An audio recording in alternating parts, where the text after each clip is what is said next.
ഈശോയിലെ ഏറ്റവും പ്രിയപ്പെട്ടവരെ, കർത്താവിൻ്റെ സ്നേഹമാണ് ഓരോ പ്രഭാതത്തിലും നമ്മൾ അനുഭവിക്കുന്നത് നമുക്കറിയാം. ഹോസിയ പ്രവാചകന്റെ പുസ്തകം 2-ാം അധ്യായം 23-ാമത്തെ വചനം ഇങ്ങനെ പറയുകയാണ്: ഞാൻ അവൻ്റെ ദേശത്ത് അവനെ എനിക്ക് വേണ്ടി വിതയ്ക്കും. എൻ്റെ ജനമല്ലാത്തവരോട് എൻ്റെ ജനമെന്ന് ഞാൻ പറയും.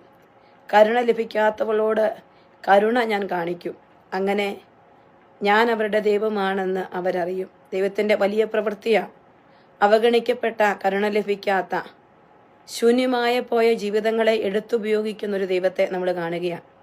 കർത്താവ് നമ്മുടെയൊക്കെ ജീവിതങ്ങളെ എടുത്തുപയോഗിക്കാൻ നമുക്ക് ആഗ്രഹിക്കാം.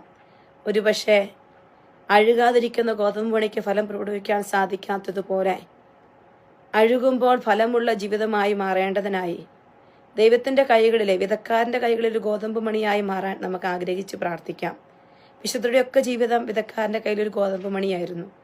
അത് അഴിയാൻ വേണ്ടി വിതക്കാരൻ്റെ കയ്യിലേക്ക് സ്വയം ഏൽപ്പിക്കപ്പെടുന്നതായി നമ്മൾ കാണുന്നുണ്ട്. നമുക്കും നമ്മുടെ ജീവിതം കർത്താവായ യേശുവിൻ്റെ കൈകളിലേക്ക് ഏൽപ്പിച്ചു കൊടുക്കാം. ഈശോ നമ്മുടെ ജീവിതത്തെ അവനായിട്ട് വിതയ്ക്കട്ടെ, അവനായിട്ട് ഫലങ്ങൾ കൊയ്യുന്നതായിട്ട് മാറട്ടെ എന്ന് ഈ പ്രഭാതത്തിൽ ആഗ്രഹിക്കുകയാണ്.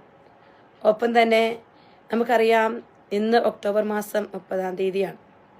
നമ്മൾ ഈ മാസം മുഴുവൻ കർത്താവ് അനുഗ്രഹങ്ങൾക്ക് നന്ദി പറയുകയാണ്. നാളെ ജപമാല മാസം ആരംഭിക്കുകയാണ്. പരിശുദ്ധ അമ്മയോട് ചേർന്ന് ധാരാളം ജപമാലകൾ ചൊല്ലാം.